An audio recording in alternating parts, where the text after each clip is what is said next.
Drew, welcome. How are you? What is up, Fernando? I'm amazing. How are you doing? I'm amazing as well. I'm so happy that you accepted the invitation to come on the show today and share with me and everyone else about your book launch and also the unlocking the mind, body, and soul pathway. So I know we have a lot to cover, and we're just going to go dive right into it. So tell us, Drew, what is the mind, body, soul pathway? So, great question, Fernando. The mind body soul pathway is basically the pathway that connects all three brains. So, the way that I see it and the way that I've been more or less downloaded is that we have three brains. We have the mind, we have the body, and we have the soul. Within each of these, there is a pathway. So, basically, in Western society and the way that most cultures are running these days, what happens is that we take in all this information from the outside and we're running it through our mind. So we're kind of comparing it to something that we already know, that we've already been taught. We have a huge thesaurus in our brains that will take something from previous experience and we'll compare it. So if I see a plant, if I see a tree, if I see some yarn, I'll know that that's yarn, and that's probably made out of some type of cotton or some type of wool. Similar with a plant, if it's green and has leaves, you can get the point. So we kind of generate that, and then from there, it evokes a thought. That thought then gets transferred into the body. The body then absorbs that because the body has a mind of its own, as we all know. And then from there, it gets transferred into the soul and kind of stored for safekeeping. The point of kind of this pathway is to kind of get a sense of what's happening in the outside world. What's lost in this, though, is that we're consistently and constantly going from the outside in as opposed to from the inside out. So the pathway can be reversed, and it's actually, in my opinion, the proper way for one to actually find their path and for find their purpose.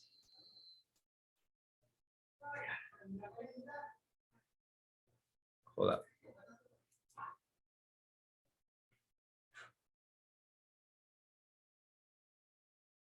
Oh, sorry. I think I was muted there. Yeah, you're muted. Yeah, there was an airplane flying over here and I muted myself. Okay, so let's go a little deeper into the outside, from the outside in to the inside out. And the way I understood it is the reaction, going from the reaction from the sensory, all the data coming in, how we can then go from that pathway, that communication to starts within to out. What are some practical ways that one can do that? Yeah, so the first thing to realize is that you actually have two minds. You have an externally facing mind and an internally facing mind.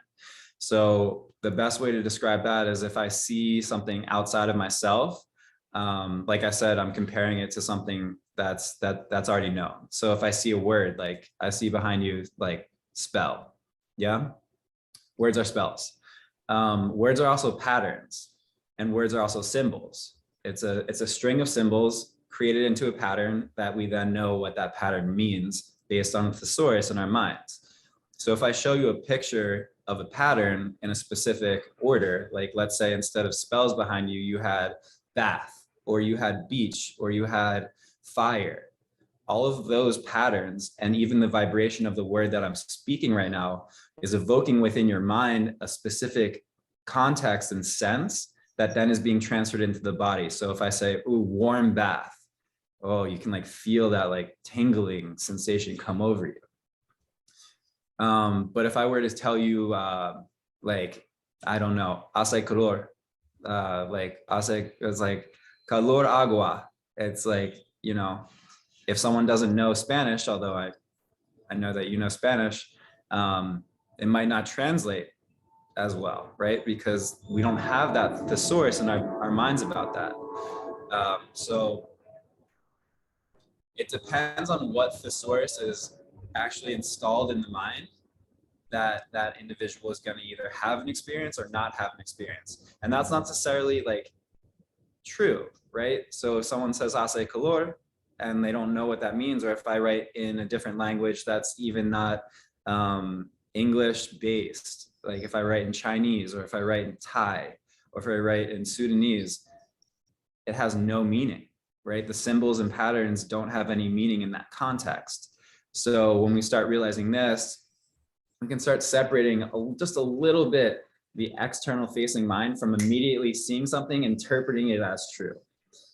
So just putting a little bit of gap and then taking the mind and placing it more of an observer role, as opposed to like really being enmeshed within the actual physical in and out.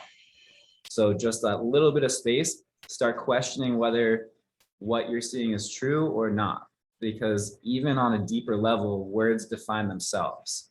And that's the one thing that words can never do. I can't say like, what is a spell? A spell is a spell. It doesn't make any sense, right? A dog is a dog, a cat's a cat. I'm not really giving you any context or information about that. But if I say like a dog is or like a cat is something else, right? It's a feline of the whatever species. If I take species and I define it, or I take feline and define it, eventually that string of words is going to find within itself the same word appear at a different point. So if we take A equals B equals C, which means that A equals C, and we extend that all the way out to infinity in all the words, right? There's not an infinite amount of words, there's a finite amount of words. Eventually, A to infinity, so to speak, will equal itself. So all words exist outside of ourselves. So when I'm communicating to you right now, I'm trying to evoke the feeling that's within me through something that's actually undefinable. Mm. Does that make sense? Yes, yes. And this is super high level. And I want to have everyone get as much as possible from this high level, I guess, gift, download, and happy 11/11 right now. 11/11. Make a wish. What are you grateful for? I'm grateful for the sounds of airplanes flying above our heads every 90 seconds. Airplanes are amazing technological machines. They're actually, Yeah, they're like time machines. I'm grateful for the people that are traveling. So let's go to close the loop on hace calor. Yeah. So for those that don't speak English, it means it is hot, meaning the weather is hot. I feel warm, the temperature, hace calor. Mm-hmm. The observer, the words define themselves.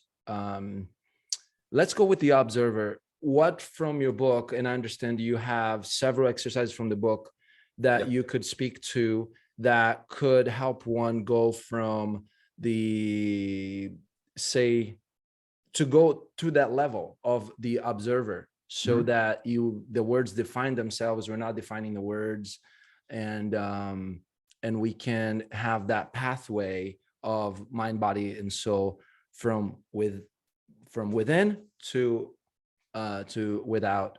Yeah. So what's one exercise or practice that you could share with us from your book? Well, I think one of the exercises is actually called the word game. Basically what we just did is I can show you a word in English and I can translate that word to another language in Google Translate and show you that same word, same meaning for someone else, and there won't be a connection. Something easier that's more kind of, I wouldn't say low level, but something that's more basic for individuals just starting out on the path is just observing thoughts in meditation. So if you're sitting with your thought, just observing that it's a thought in your mind as opposed to something that's a part of you. And I think that's one of the things that the mind really, really needs to be trained on, is observing that the thought is not actually a piece of it, right?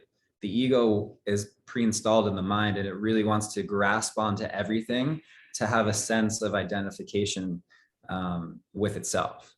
And so kind of taking that out a little bit and just looking at the thought and allowing it to pass, if that's the case, is an easy way. So sitting, meditating, and writing down the thoughts that come up during that meditation, and then realizing that those thoughts don't hold any prior context because the thought was generated like out of thin air, basically.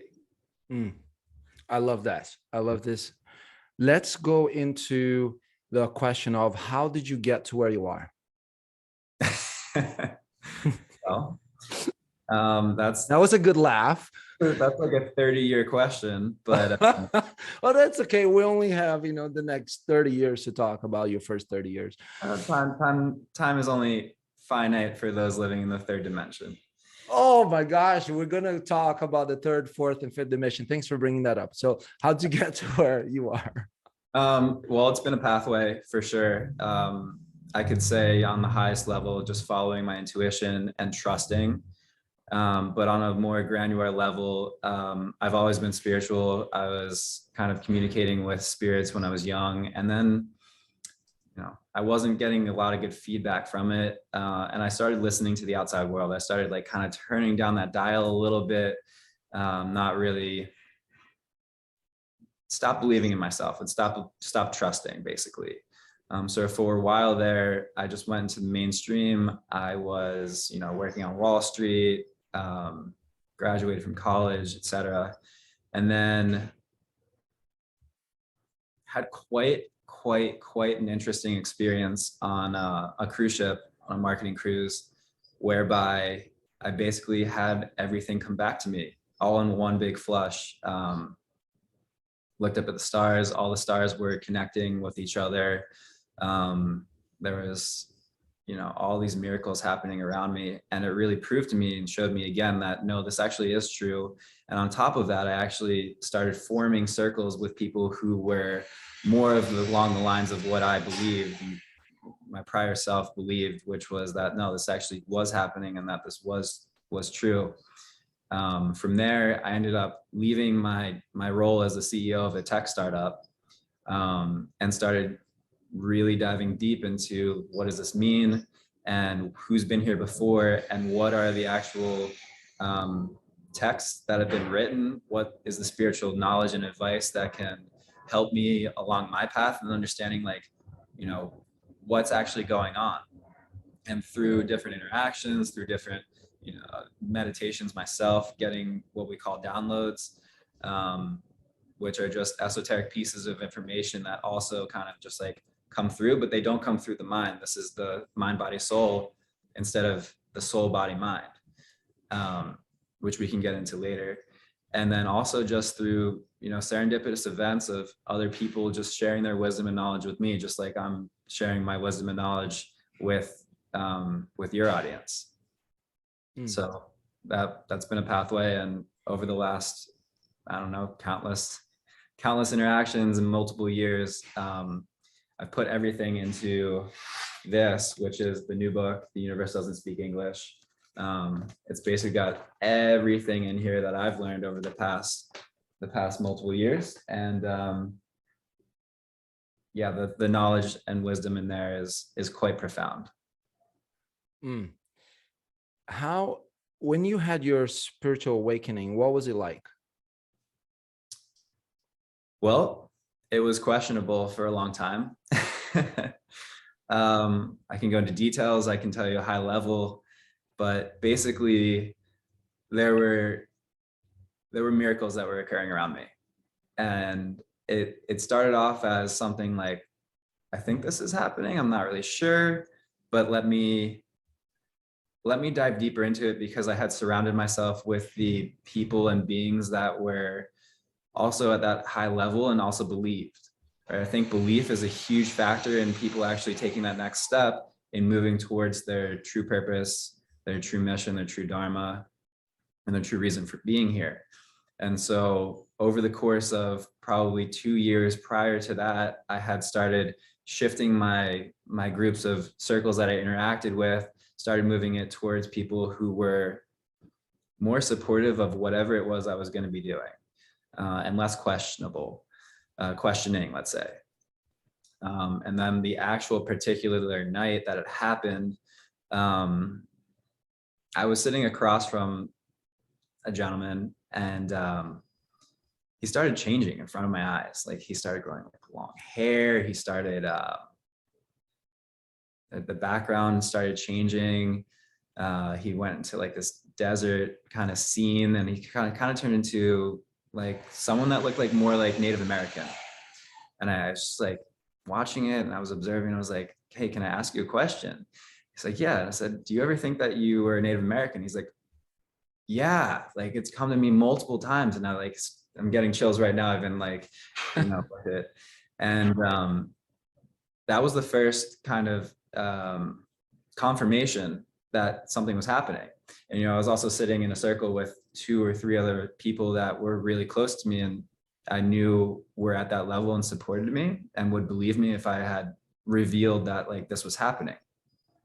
Next thing I know, the colors around him start shifting, and I'm starting to see auras again. And all this information is kind of like a dam that was like blocked. I just blocked it, and then like all of it just rushed in all at once.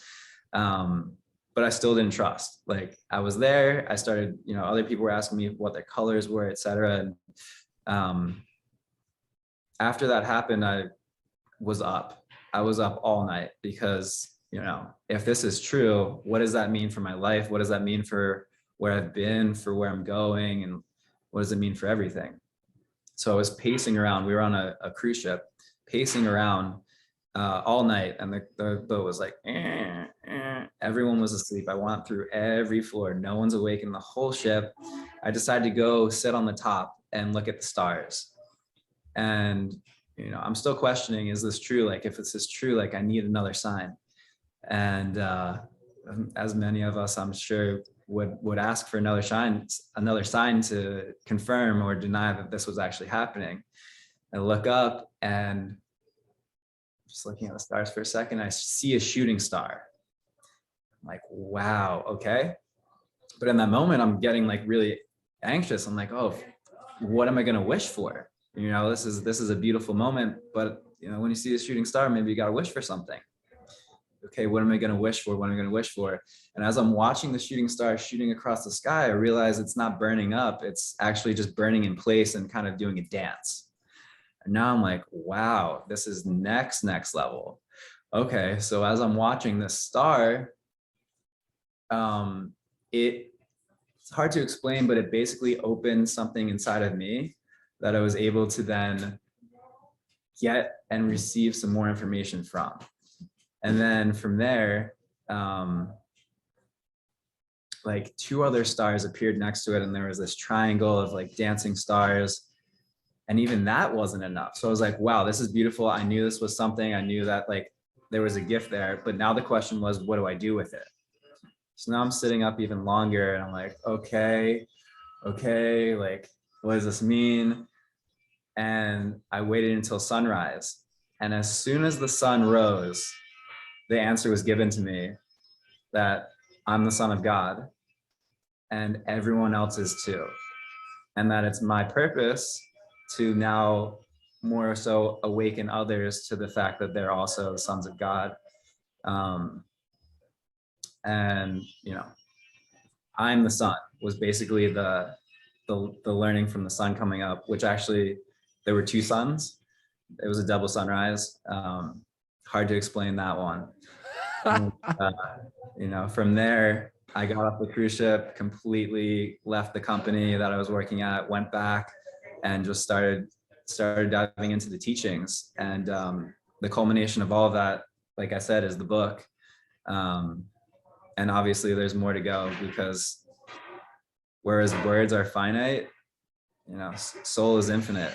And so the hardest part is putting something finite to something that's infinite. And that's been one of the hardest parts of writing this book, is getting across that feeling and evoking that feeling in someone else, as opposed to like the mind getting it into the soul, so that we can come from the soul as opposed to come down and through the mind.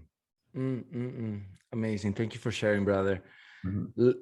So two places we can go. One is talking about one of the goals that you have, the purpose of the book, to have the book be, say, a manual for people to come to retreats and have 3-day events, transformational events, and supporting them so they can have the transformation and go back into their lives in a way that is supportive, and the transition is with ease and grace, and it's long lasting. And the other one is, you talked about how you were intuitive when you were younger, and then you started, you stopped believing, there was a, moment that you probably decided to start believing that, and then it took years for you to then unblock the dam, like you put it, and have it, flow in. And I believe that you could talk more about that part, the part that the years that you were listening to intuition, and the years you were not, and then how, because I believe a lot of people can benefit from listening to their intuition more, and the word belief that you said, have belief.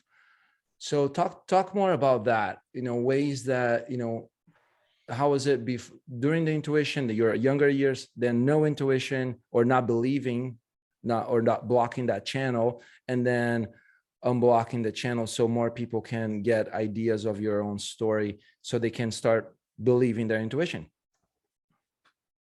Okay, great. Yeah, so I think they actually go along really well together. So I'll talk about that, but it'll mesh together pretty nicely. Yeah, I think the biggest thing for me that I've written about and that I've journaled about is basically getting the support network around you that is going to, it's not a support network that's going to lift you up, but it's a support network that if you fall, it's going to catch you. That's how I see it. It's more like a net than anything else. That netting of individuals that really saw and believed and trusted, because I wasn't surrounded necessarily by that fully when I was young. I had support from my mom, I had support from other family members, but I also had questioning from many people as well. And so, being young and talking to ghosts or talking to spirit at the playground is not necessarily the best way to get some friends when you're like, in elementary school. So kind of moving on from that and wanting to integrate into something that was normal, really toned down the fact that I was actually still sensing and feeling things, and eventually coming back to a better relationship with my higher self, with my own feelings, and with my own intuition, came through the fact that I started quieting the mind and opening myself up more in the soul region, right? So in Sanskrit, they call the mind the ma, and they call the soul the la. Sorry, flip that. They call the soul the ma, and they call the mind the la. So the mind is masculine and it's outward facing, and the soul is feminine, it's more allowing, inward facing. So that's where logic and magic come from, or magic. So really feeling into my emotions coming from my organs playing, as opposed to the mind, which is always thinking and wanting to create externally. Yeah, and like pulling that back together with the 3-day experience, let's call it, is really, how do we go from being overly analytical in a Western society to now being more allowing and feeling and sensing in a more spiritual, esoteric way, so that we can then use everything in alignment as friends, right? The mind is not an enemy as long as it's controlled and as long as you understand where it's going.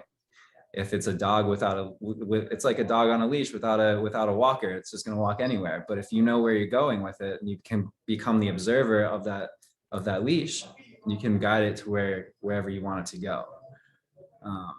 Yeah. Can you wow, this is amazing. I could not even take notes because I was just like in awe of the words. Can you go rewind the last 2 minutes, because it was so good. It was so good. So you started with the soul, and then in Sanskrit what it means. Let's do that again. Let's do the last 2 minutes of your speech again, because it was just so good.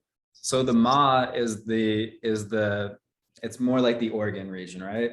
That's where mama comes from. That's why children usually say ma. And that's why a lot of words to describe the mother and the womb area is ma. It's actually because it's the ma. And then the la is the mind. It's the head. So magic and logic, feminine and masculine. You want to talk about the Yeah, beach as well? please. Yes, this is great, man. I'm creating this new thought patterns, so going from the soul to the mind. So my mind is like creating as you speak. That's why ask you to repeat. So yeah, please keep going. So the soul is really something that's, let's call pure or unfounded. Basically what that means is that it always is knowing, and it's always connected, almost like the most advanced, like 5G, like 20,000 plus LTE network router inside of us that's connected to pure consciousness and source, that knows where we need to go. It knows, like when I ask you, hey Fernando, what do you want for dinner? And you say, oh, I want vegan lasagna. Yeah, it's like, oh wow, okay, like where'd that come from? Oh, it came from somewhere else. Where did it come from? It actually came from the intuition that came up through the mind, as opposed to like, oh well, do I want like something green? Like what like, it's not like, it's an immediate knowing. So that immediate knowing, if we can then take that and shoot that up to the mind as the observer, not just as like, a thought, like, one of my other brands is called Original Intent. And it's like, what's the original intent of that thought? When were you thinking that? And what were you thinking right before that? So becoming the observer, so that you can actually see, like, in line, where are these thoughts coming in? And if they're tracking like this, when that something came on top, like, where was it? Right? So I lost where we were going with this, but This is good. This is good. So here, yeah, Original Intent, which the hat I'm wearing, is that from that brand? it definitely is from that brand. Yeah. But so everyone, wants to talk about essential workers, which of course essential workers are near and dear to everyone's heart. And like, thank you guys for being on the front lines. But also there's some people that are doing other work that are also, they're light workers. They're workers with more of the light of the soul, and they're bringing more light into the world. And so I thought that, one of the things that was given to me was, okay, why don't we make something for essential light workers? And Fernando, you're definitely essential light worker. And so, yes, you were gifted that hat with much, much grace and gratitude for the work that you're doing. So thank you very much. Thank you. Thank you. And for those of you listening, not watching the video, I'm wearing a hat that Drew created and designed that says Essential Light Worker. Yeah. Essential Light Worker. Yeah. I love what you said, everything you're saying. We can talk, I guess, on the original intent, thinking like, where did that thought come from and what was before that? And what was before that? So let's go a little deeper there. Okay. So basically, once we become the observer of our thoughts, and we can understand that the thoughts that we're having aren't necessarily true, or like, let's say they're not, like, I'm not saying they're false, but I'm not saying they're not necessarily true either, right? They're kind of like, it's an unknown thing, because outside of us, it's really just kind of the semi-blind leading the semi-blind. Even right now, like watching this screen, it's actually just waves that are hitting the back of the retina and being interpreted as color. And we can only see a specific spectrum, but there's so much more in the world. Like even the waves of the Wi-Fi coming into the computer that you guys are watching right now, we can't see that. We can't see the waves of the cell phone that's being transmitted, the 5G. And so when we have these thoughts that are coming in, we really want to be resourceful of what's happening outside of us and what's happening inside at the same time, because we have all of these externalities that are coming out at us, like sound, whether it's like something going on outside that's distracting, whether it's something that is trying to grab our attention, like an advertisement, right? Like if we're looking at advertisements and they're selling us something, if they're selling us sex, if they're selling us hot baths, right? It's not real. It's not really there. The advertisement, like this piece of paper is not an actual glass of milk. It's not actually there. It's trying to evoke the feeling within us. But where is that feeling coming from? It's coming from an unobserved thought. And so if we can start blocking out some of those thoughts, saying like, this is actually like something else that's not actually true, we can start seeing the real thoughts that we're having. And some of those come from observing things that are outside, that are actually showing us things, right? Because we do live in a quantum field and we also are connected through everything. So sometimes when we're having a thought like, okay, should I do this or should I do that? The sign can be outside of us, as long as we're observing it as such. So like, this is where angel numbers come into play. This is where synchronicities and serendipitous events come into play. This is where, you might be thinking of someone like, oh man, I owe that person money, or like, oh man, I really should call this person. And then they end up calling you, or like they end up like, hey, do you have that money? It's actually because we're all connected in that field. So it's being conscious of the thoughts that we're placing outwardly because they're all connected. And it's also being conscious of the thoughts that we're giving ourselves inwardly. And what are the thoughts that we're giving ourselves inwardly? And if we're asking a question or we're uncertain about something, what was the thought that we were having right before something synchronistic? Or like if you look at the clock and it's 11:11, or you look at the clock and it's 3:33 or 4:44, what were we having right before that happened?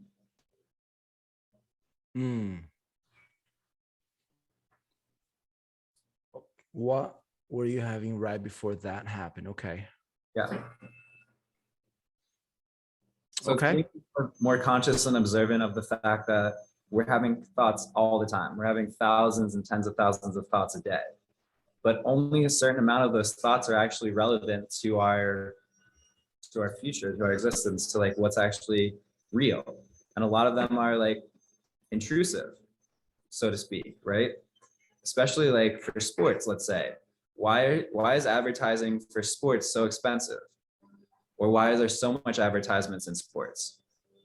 Or why is the Super Bowl ad so expensive? I'm thinking because there are a lot of eyeballs watching it. Yeah, a lot of eyeballs watching it. Maybe the Super Bowl ad isn't the best example, but let's say for live sports, if you're watching a soccer match, you've got all the advertisements around. If you're watching hockey, like they're all on the boards, they're even on the jerseys now. Why is that? It's because in the present moment, sports happen. Sports are happening now. They're not happening in the future. They're not happening in the past. They're happening right this very moment. And so if you have the mind present in the present moment, you can get into the mind, right? The mind is not preoccupied with looking into either direction. So we have a specific part of our minds or our brains called the prefrontal cortex, which is used for imagination. And this is a little bit of a tangent that we don't need to necessarily go on, but for imagination, it's really beautiful. I mean, it can create beautiful artwork. It can create all this structure. It can create Wi-Fi, et cetera, et cetera. It can create laws, money, things that aren't real too, right? Like laws are social contracts. So is money. Money is a social contract. It doesn't really exist in nature. So much so that at the same time, we can also create things that don't exist in nature, like the future and the past, right? And if we spend too much time in one way or the other, we're either depressed or we're anxious. But the only thing that is actually ever existing is the present moment. So getting back to sports, why is sports advertising so important and so expensive?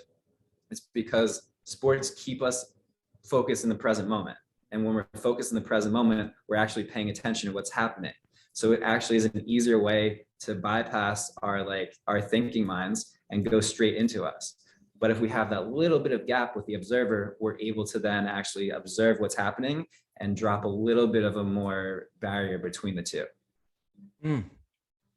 I love that. I love that metaphor and that connection you just explained. How about we talk a little bit more about the retreats, the 3-day retreats that the book is basically the manual for the retreats, isn't that? And so could you expand more on what would day 1, day 2, day 3 be, and what people can expect for the weeks that follow the retreat for the implementation and support and the transition from the old self to the new self? Yeah, definitely. So it's a great question. So basically the way that the book, so let's go back a second.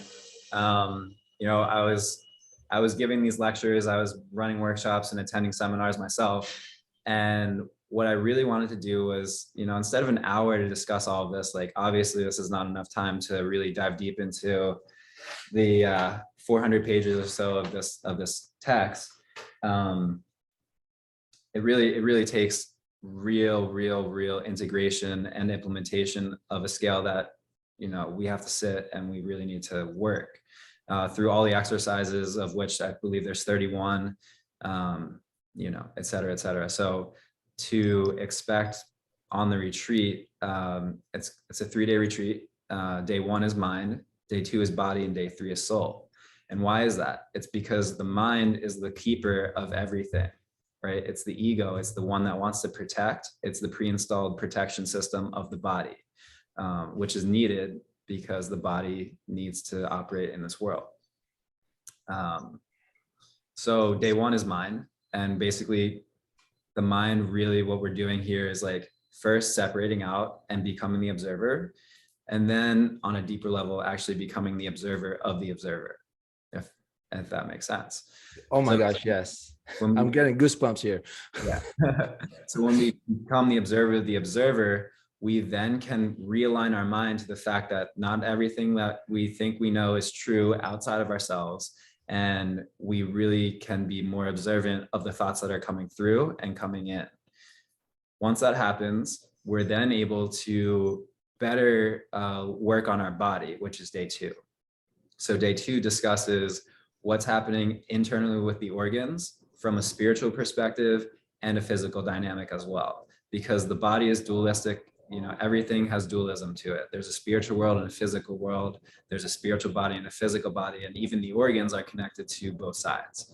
So how can we clean our body out, and how can we really get in tune with the organs and like the actual physicality of what's happening around us, to then start feeling and diving deep into that. And the mind actually has a lot to do with that, because the mind chooses what we put in our body. So we talk about water, we're going to talk about food, we're going to talk about vibration of food, all of that, so that our body is more cleansed and cleaned and allowed to really operate and function as it should, which is a dual purpose organism and species. Once the mind and the body are aligned, we can start subtly feeling into the subtleness of the soul, right? The soul is so subtle that science can't even really pinpoint much of it, right? Quantumly, like maybe it's starting to get there, but a lot of the discoveries that they're making now in science is actually proving what spirituality has been talking about for thousands of years, which is funny. Like everything's coming back together again. It's nice. But in order to do that, we have to personally, on our physical level, be able to first have our mind aligned, then our body, so we can drop in, so we can start getting the subtleties of the soul, start feeling the vibrations, start moving our vibrations upwards, and understanding what are the different dynamics of how the soul is operating, how it's connected, and what's happening. So when we get those tiny little hints of advice or life out of our souls, we can then immediately take that and we can channel it back up through our body and then out of our mind if we so choose. Wow, that clicked for me. The soul, body, starting with the soul inside, body a little bit outside, and then mind, which would be the doing of things or the manifestation of things. Yeah, fully outside. That would be day 2. How about day 3? Oh no, that's day 2 and day 3. Day 2 is body, day 3 is soul. So basically, yeah, day 1 is mind, day 2 is body, day 3 is soul. So we can drop all the way down, and at the very end, once we can feel it all, we're able to flip it like an hourglass and churn it so that it goes soul, body, mind, or it goes soul, body, mind. Love it. I love it. Yeah. Let's see.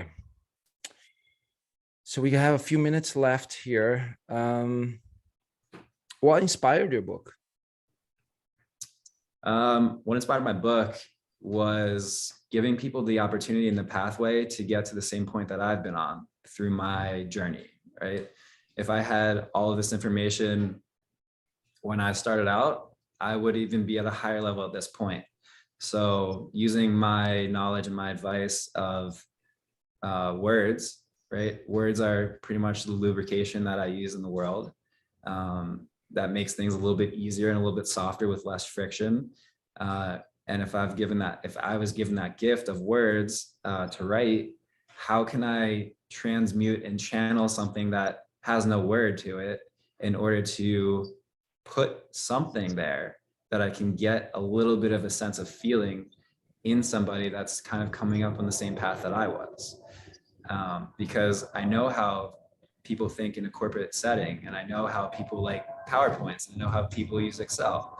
But at the same time, I know what spirituality is more or less about in a very, very like not knowing way. Right? Like I don't know everything, and I'm also not the person that wrote this book. It was channeled to me. I'm the mailman. I'm like, I'm the UPS guy. Here, this is a delivery. It's written through me, not by me. And but it's written through me for me and for everyone, because we're all the same person, we're all the same being at the very end. So how can I assist others to do what I had said, which is that download that the sun gave me, which is I am the sun. Like, oh, I'm the sun, but actually we are all the sun, because we're all the same thing. We all come from the same place, and we all go back to the same place, and that's eternal. We're fifth dimensional beings having a third dimensional experience and experiencing it as the fourth, right? So how best can I give my prior self or my future self the advice that I have gathered in a way that's cohesive and really tied tight, to really put to definition something that has no definition, right? As soon as we open our eyes, we start defining the world. As soon as we start listening to our senses, like we start defining the outside world. That's just part of the way that it works and on this plane.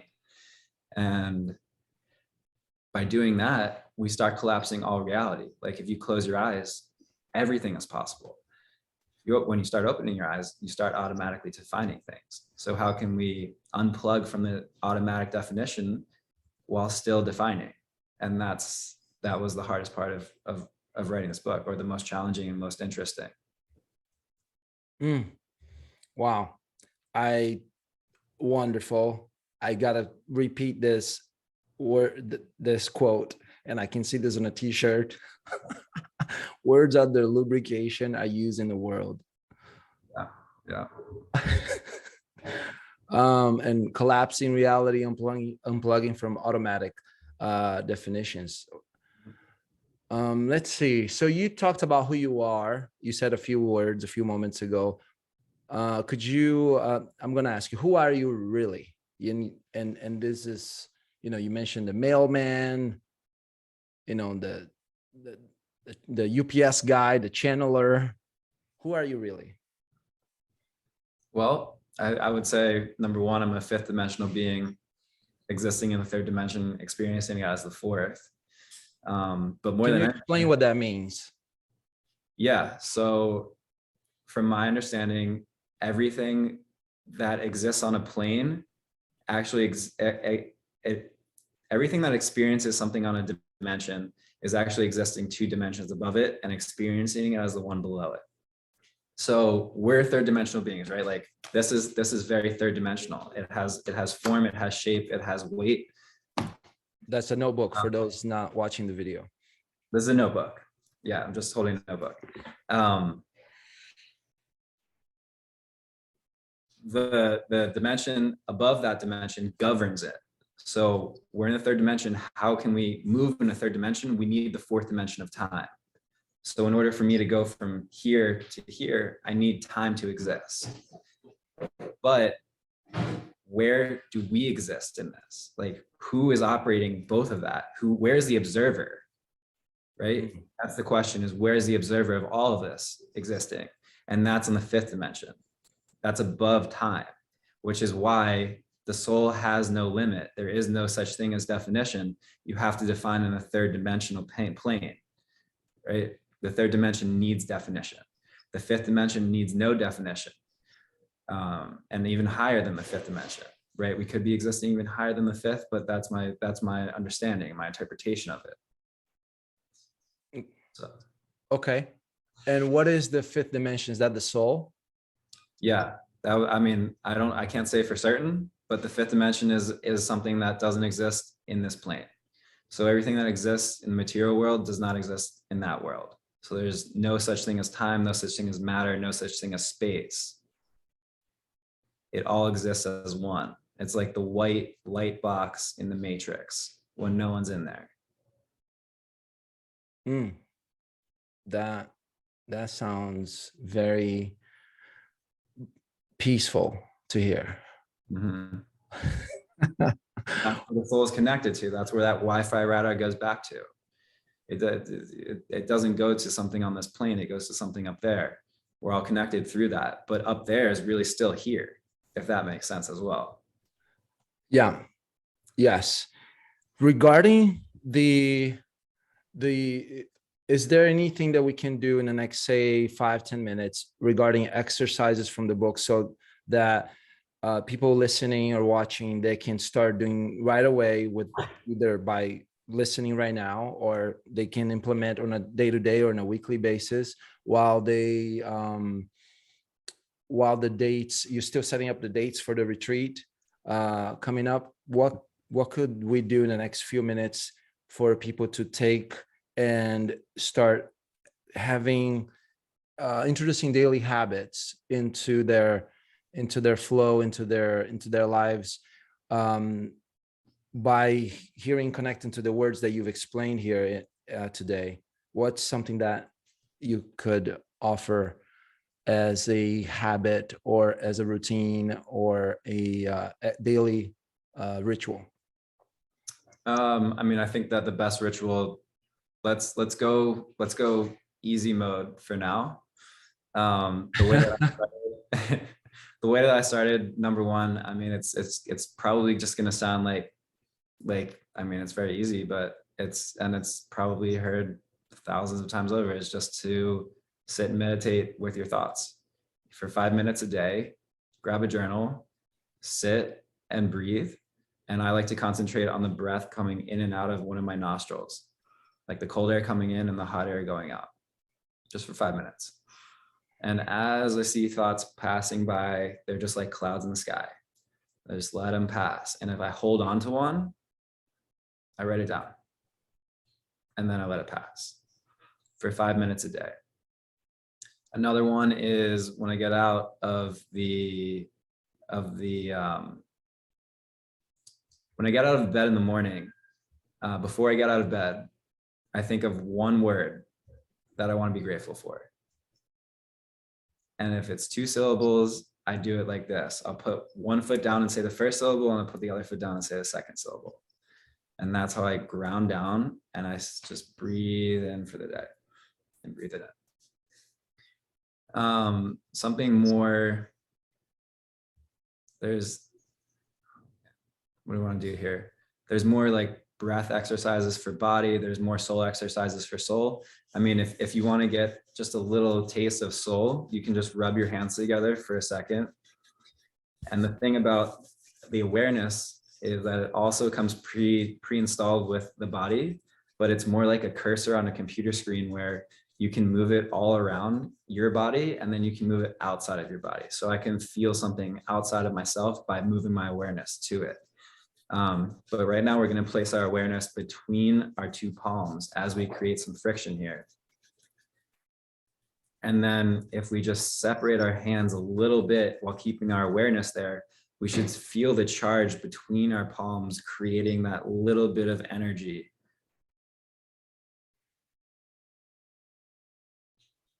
And then we can take that energy and we can place it somewhere. We can place it on us, like over an area on us, if we want to kind of excite that area energetically. This is where Reiki comes from. Or we can even use the feeling now, right now. Yeah, on your face. Yeah, now, I just put my hands on my face and I excited that part of my body. Yeah, or we can take that. So now we have a feeling of it, right?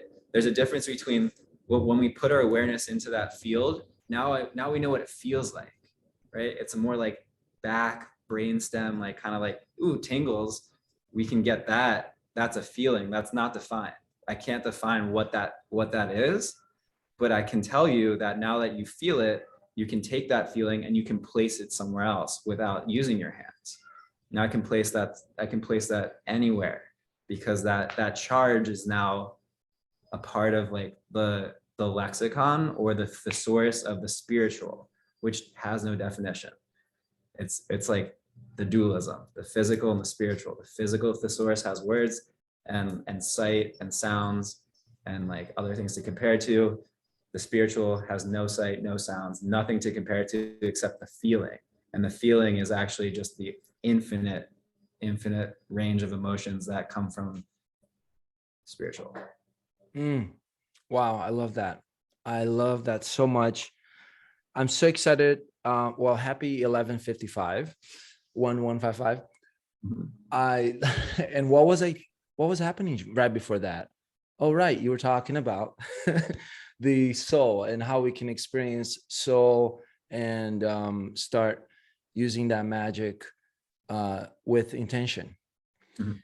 How about we start closing this amazing conversation, and let's see here.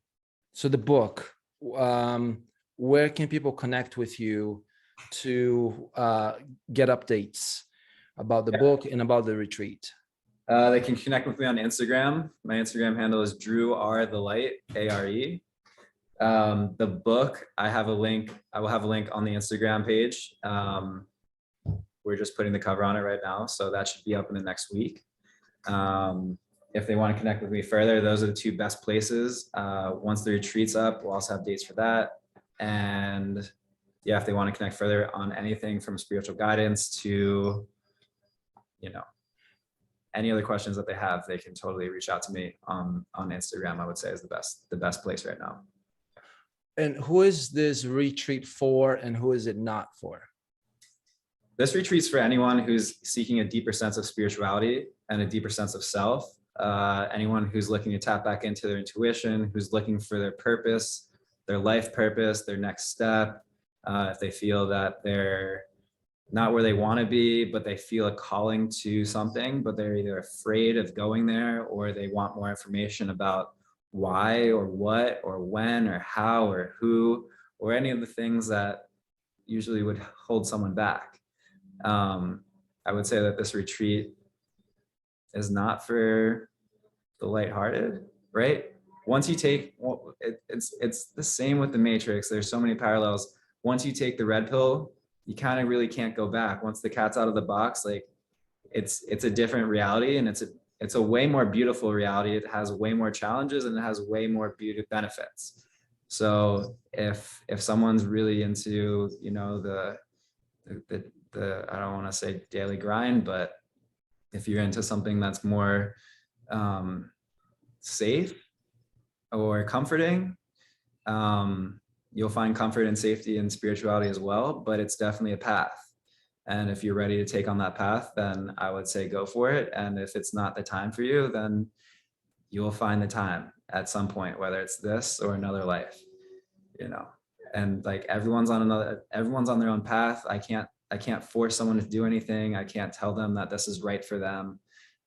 If it's right for them, it's right for them. And, even for this conversation, people will go back, listen to it in 5 years. They'll hear something different because that path that they were on then is not the same path they're on now. It's the same path, but they didn't have the question answered far enough down the line that they could actually hear the question being answered at that point. So I would also invite anyone that's listening to maybe save this and go back maybe in a month, maybe in 3, maybe in 5 years, and hear it again and listen again with different ears and different eyes, so to speak. It's a different eye pointing to my. Yeah, it's a different eye. Yes.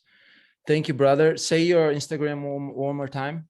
Yeah, the Instagram is Drew, DREWRARE, the light. Wonderful. Thank you. Thank you so much. Everyone listening, watching, we have been co-creating this. This is you listening, you watching, it's your projection. and it's all, we're doing this beautiful dance of projections, and it's divine. And you've been, this is your creation, this is co-creation. Connect with Drew.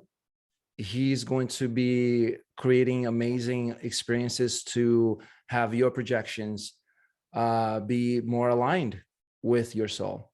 So connect with Drew. Drew, thank you so much for today. Looking forward to expanding this even deeper on future conversations. Thanks for making the time.